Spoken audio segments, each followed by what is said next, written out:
আসসালামু আলাইকুম। আমি অনেক দিন পরে একটা ভিডিও নিয়ে আসলাম। মূলত আমার পেজে আমি খুবই ব্যস্ত এখন। শীতের সিজন চলছে। শীতের সিজনে শীতের আইটেমগুলো নিয়ে আমার সহকর্মীদের সাথে আমিও খুব ব্যস্ত। তাই আপনাদের রেগুলার ভিডিওগুলো আপলোড করতে পারিনি। আমি সেজন্য দুঃখিত।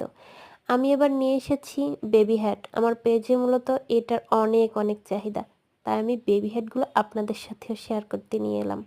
এই বেবি হ্যাটের বুনন পদ্ধতির টিপস যদি আপনারা চান, আমি সেই টিপসও শেয়ার করব আপনাদের সাথে। আপনারা একটু কমেন্ট করে জানাবেন প্লিজ। এটা যদি আপনারা কেউ অর্ডার করতে চান, আমার বুনো ফ্যাশন পেজে অর্ডার করতে পারবেন এবং এখানে অর্ডার করতে পারবেন। কোনো সমস্যা নেই। যে কোনো কালার কাস্টমাইজড আমরা করে থাকি এবং সাইজ